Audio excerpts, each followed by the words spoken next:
बिस्मिल्लाहिर्रहमानिर्रहीम। अस्सलाम वालेकुम। मेरा नाम है ज़ीशान उस्मानी। आज का ये बयान है अमेरिका में कंपनी खोलने के फ़ज़ाइल के ऊपर। बहुत से लोग आते हैं और बहुत सारी बातें करते हैं और मुझे समझ में नहीं आता कि इतना आसान सा रास्ता है तो इसको इख्तियार क्यों नहीं कर लेते। मिसाल के तौर पे पाकिस्तान से फ्रीलांसर्स आते हैं कि जी हम अमेरिका में जॉब करना चाहते हैं, इंटरव्यू हो गया, सब कुछ हो गया, लेकिन जब उनको पता चला हम अमेरिका में नहीं है, वीज़ा हमारे पास नहीं है, तो उन्होंने हमें जॉब नहीं दी। एक मसला है, इसको देखते हैं कैसे हल करते हैं। बहुत से लोग बोलते हैं अमेरिका में हम काम करते हैं, पेनियर का अकाउंट नहीं बनता, पेपल का अकाउंट नहीं है, स्ट्राइप का अकाउंट नहीं है। ये मसला नंबर 2 हो गया। तीसरे बंदे बोलते हैं हम अमेरिका में इन्वेस्ट करना चाहते हैं, हम तो पाकिस्तान में इंडिया में बैठे हैं, हम इन्वेस्ट नहीं कर सकते। ये मसला नंबर 3 हो गया। मसला नंबर 4 ये हो गया कि लोग बोलते हैं हमें H1 वीज़ा चाहिए, हमें कोई एम्प्लॉयर नहीं मिला जो जॉब दे सके जिससे अपना H1 वीज़ा फाइल कर सके। हम घर लेना चाहते हैं, हम घर नहीं ले सकते, और बहुत सारे मसले हैं। अगर अमेरिका में आप एक कंपनी खोल लें, LLC खोल लें, कैसे खोलते हैं वो भी हम डिस्कस करते हैं। आपके सारे मसले हल हो जाएंगे। मिसाल के तौर पे यहाँ पे आपको एक वेबसाइट दे रहा हूँ, बीवर्स HQ की। आपको कोई और मिलती है, आप कोई और देख लीजिए। आप इनको बोलें आपको अमेरिका में कंपनी भी खोल देंगे, आपको बैंक अकाउंट भी ले देंगे, चेस का, बैंक ऑफ अमेरिका का, पेपल भी बना देंगे, स्ट्राइप भी बना देंगे, वर्चुअल या फिजिकल एड्रेस भी ले देंगे, लीज भी ले देंगे, आपको अमेरिका का टेलीफोन नंबर भी लेके दे देंगे जिस पर आपका OTP सारा का सारा वेरीफाई हो जाएगा। आप इनसे बात कर लीजिए, आप कंपनी खोल लीजिए। कंपनी खोलने के अब देखें फ़ायदे आपको क्या है। सबसे पहले आपने कंपनी खोली तो आप C2C कर सकते हैं। एम्प्लॉयमेंट की अमेरिका में टाइप्स होती हैं। आप W2 जाते हैं, W2 मतलब होता है परमानेंट एम्प्लॉय। आप 1099 करते हैं, मतलब आप कॉन्ट्रेक्चुअल एम्प्लॉय है। C2C होता है कॉर्पोरेट टू कॉर्पोरेट। मुझे आपको हायर करना है, अब मैं आपको हायर नहीं करूँगा, मैं आपकी कंपनी को हायर कर लूँगा। आपकी कंपनी का नाम है abcsalman.com। अब मैं abcsalman.com को हायर कर लूँगा, काम abcsalman.com को दूंगा, काम पीछे आप कर रहे होंगे। जो इनवॉइस होगी वो आपकी कंपनी मुझे भेजेगी, मैं आपकी कंपनी को पे करूंगा। मैं आपकी कंपनी को पे कर रहा हूँ, आपकी कंपनी रिसीव कर रही है, मुझे बचता है टैक्स कि मैं कंपनी को पे कर रहा हूँ, मैं अपना उसको एक्सपेंस शो कर सकता हूँ। कंपनी अपनी टैक्स फाइल करेगी, कंपनी पैसे आपको दे दे। तो आप पूरे अमेरिका में जिस एम्प्लॉय के लिए चाहे काम कर सकते हैं। आपको कोई वीज़ा नहीं चाहिए, कोई कुछ नहीं चाहिए। आप बोले जी मैं C2C अवेलेबल हूँ।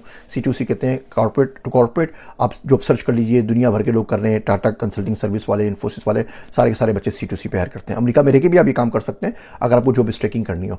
आप W2 में फुल टाइम एक जगह काम कर रहे हैं, 2 जॉब्स आपके पास और आ गई, आप दोनों को C2C में कर लें, आपके पास टाइम है, आप काम कर सकते हैं, कर लीजिए। किसने आपको मना किया है? तो पहला तो ये मसला सॉल्व होता है कि आपको एक कंपनी खोल ली, आप दुनिया में किसी भी कंपनी के लिए बिगैर वहाँ के वीज़े के, बिगैर वहाँ जाए, पाकिस्तान इंडिया में बैठ के काम कर सकते हैं एज अ C2C एम्प्लॉय। तो ये बहुत बड़ा मसला आपका हो जाएगा। पैसे आपके पास आएंगे, रेमिटली से आपके अकाउंट में ट्रांसफर हो जाएंगे। आपकी कंपनी से अपनी कंपनी है, आपको क्लिक करना और क्या करना है, कंपनी खोलने के लिए बीवर्स HQ वालों से बात कर लीजिए। अच्छा, दूसरा फ़ायदा आपको ये होगा इमिग्रेशन का। आपको वीज़ा चाहिए, मिसाल के तौर पे आपको O1 वीज़ा चाहिए, उसके लिए आपको एम्प्लॉयमेंट लेटर चाहिए होता है।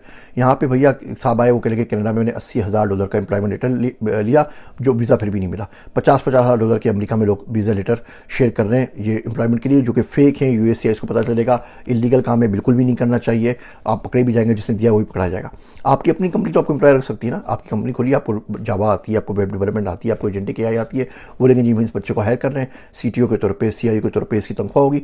आपकी अपनी कंपनी आपका O1 वीज़ा फाइल कर सकती है, और O1 वीज़ा के लिए कोई रिक्वायरमेंट नहीं है बैंक स्टेटमेंट की, ना कंपनी की, ना आपकी। आप बोलेंगे आएंगे, आप इस पर काम करेंगे, आप कंपनी फाइल कर सकती है।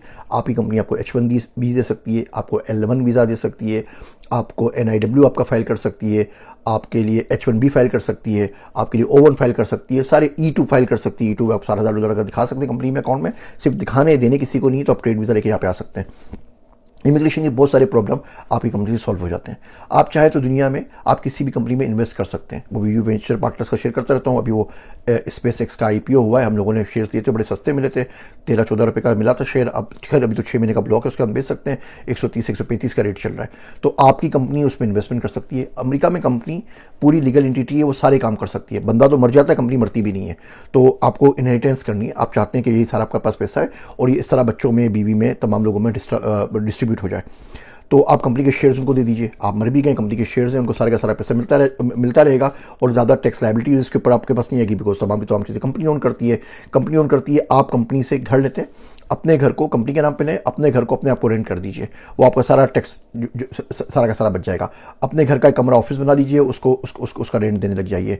गाड़ी कंपनी के नाम पे लीजिए, आप रेंट पे उससे ले लीजिए, अपनी गाड़ी अपने रेंट ले लीजिए, ये सारे पैसे आपको टैक्स में बचते हैं। तो टैक्सेशन का फ़ायदा है, लायबिलिटी का फ़ायदा है। बाद में इनहेरिटेंस का आप इसमें काम कर सकते हैं, कोई बंदा आपको सू नहीं कर सकता, आपके नाम पे कुछ है ही नहीं, वो तो सारा का सारा कंपनी का है। कंपनी आपसे अलग एंटिटी होती है। कंपनी आप पे घर ले सकती है, गाड़ी ले सकती है, इन्वेस्टमेंट कर सकती है, शादी नहीं कर सकती, बाकी दुनिया के वो सारे काम कर सकती है। बंदा कर सकता है, लोन दे सकती है, लोन ले सकती है। तो आपका दुनिया भर के लिए आप जॉब कर सकते हैं। आपके इमिग्रेशन के बहुत सारे प्रॉब्लम सॉल्व होते हैं। आपकी कंपनी आपका वीज़ा स्पॉन्सर कर सकती है। आप कंपनी के ऊपर क्लाइंट से ज़्यादा पैसे चार्ज करते हैं, बोलते हैं मैं पाकिस्तानी हूँ, मुझे पैसे भेज दो ईजी पैसा से। अब ईजी पैसा तो यहाँ समझ नहीं आता ना, तो जेरी चलता है, स्ट्राइप चलता है, आप उसको ज़्यादा चार्जेस कर सकते हो बिकॉज आप यूएस बेस्ड कंपनी है। इवन आपका कंपनी आपकी यहाँ पर है तो आप इंडिया में भी पेमेंट ले सकते हैं। एक कंटेंट क्रिएटर्स के लिए एजुकेशन मार्केट इंडिया में बहुत बड़ी है, पाकिस्तान बहुत छोटी है। अब इंडिया में यूपीआई चलता है, वो वहाँ पे बारकोड चलता है चाइना की तरह, वहाँ पे लोगों के पास क्रेडिट कार्ड नहीं होते पाकिस्तान की तरह। अब यूपीआई अब पाकिस्तान से भी तो चार्ज नहीं कर सकते हम लोगों को, तो फटा चलता रहता है बस में। आप यहाँ कंपनी खोले, कंपनी वहाँ से यूपीआई चार्ज कर सकती है, तो पूरी इंडिया की मार्केट भी आपके लिए खुल गई। इमिग्रेशन का मसला आपका हल हो गया, इन्वेस्टमेंट का मसला हल हो गया, वीज़ा का मसला हल हो गया, पैसे कमाने का मसला हो गया, सारे के सारे आपके मसले हल हो गए।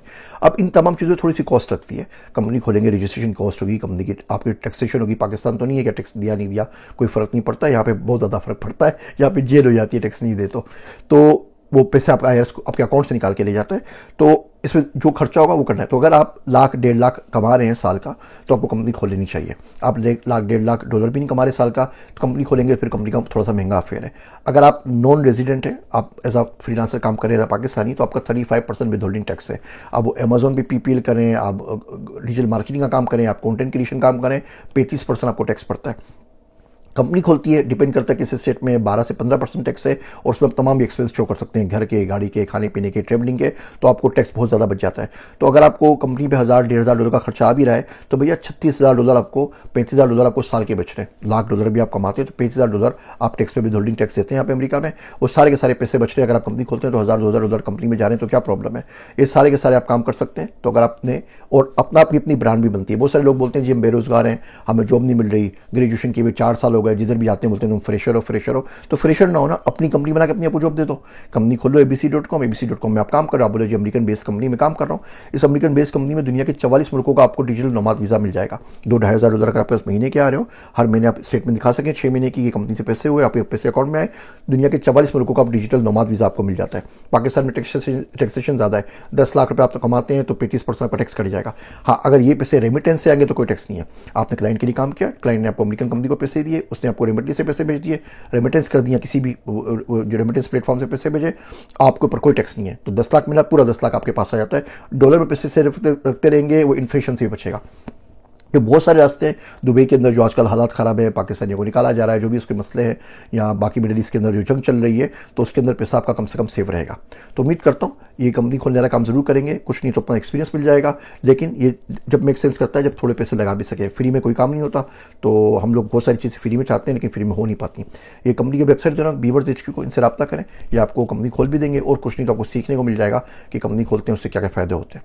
अगर ये वीडियो फ़ायदा दे तो मुझे कमेंट में ज़रूर बताइएगा। इससे मुतालिक आपको और कुछ पूछना है तो भी कमेंट में पूछ लीजिए। और आप में से सिर्फ 15-20% लोग हैं जिन्होंने चैनल सब्सक्राइब किया हुआ है। अगर आपको इससे कोई फ़ायदा पहुंच रहा है, आपसे भी और कुछ नहीं मांगता, आप कम से कम सब्सक्राइब के बटन पर क्लिक कर दीजिए। मेरे वास्ते दुआ कीजिएगा। मैं हूँ आप सबका ज़िशान उस्मानी।